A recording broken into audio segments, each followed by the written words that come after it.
NRCৰ নামটো আপোনালোকে প্ৰায় সকলোৱে শুনিছে।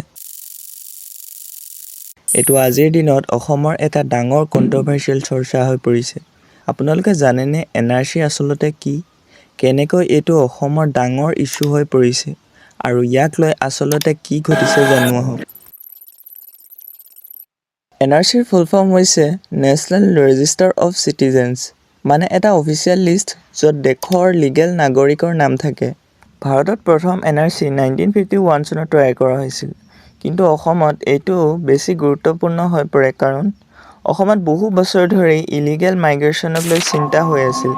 বিশেষকৈ পূব পাকিস্তান অৰ্থাৎ বৰ্তমানৰ বাংলাদেশৰ মাইগ্ৰেশ্যনক লৈ বহুত আলোচনা আছিল। ইয়াক লৈ 1979 চনৰ পৰা 1985 চনলৈকে অসম আন্দোলনো চলিছিল।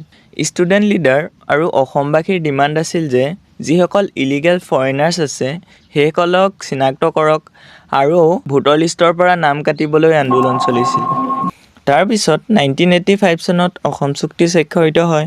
তাত 24 মাৰ্চ 1971 চনৰ পিছত অহা লোকসকলক ইলিগেল মাইগ্ৰেশ্যন বুলি ধৰা হয়, মানে ইয়াৰ পিছত আহিলে লিগেল ষ্টেটাছত প্ৰশ্ন উঠিব। তাৰপিছত বহু বছৰ ধৰি প্ৰেক্টিকেলভাৱে আপডেট নোহোৱাকৈ থাকিল। অৱশেষত 2013ত NRCৰ আপডেট প্ৰচেছ আৰম্ভ হ'ল। লাখ লাখ মানুহৰ ডকুমেণ্ট চেক হৈছিল। Legacy data, all records, land papers, school certificate আৰু বহুত ডকুমেণ্ট চেক হৈছিল। এই প্ৰচেছটো সহজ নাছিল কাৰণ অসমৰ বহুত দুখীয়া পৰিয়ালৰ ডকুমেণ্টছে নাছিল। নাম স্পেলিং মিষ্টেক আছিল, মহিলাৰ বিয়াৰ পিছত চাৰনেম সলনি হৈ আছিল। এইবোৰৰ বাবে বহুত জেনুইন মানুহো চিন্তাত পৰিছিল। অৱশেষত 2019ত ফাইনেল NRC লিষ্ট আহিল, কিন্তু তাত 19 লাখৰো বেছি মানুহ এই লিষ্টৰ বাহিৰত থাকিল। 19 lakh people whose names have been excluded from the final NRC list.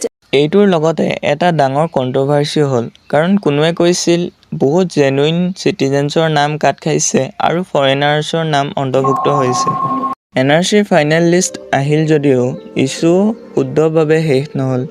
Review, legal process, politics, ইয়াক লৈ আজিও ডিছকাশ্যন চলি আছে। অসমত NRC আজিও ইম'চনেল আৰু পলিটিকেল চৰ্চা।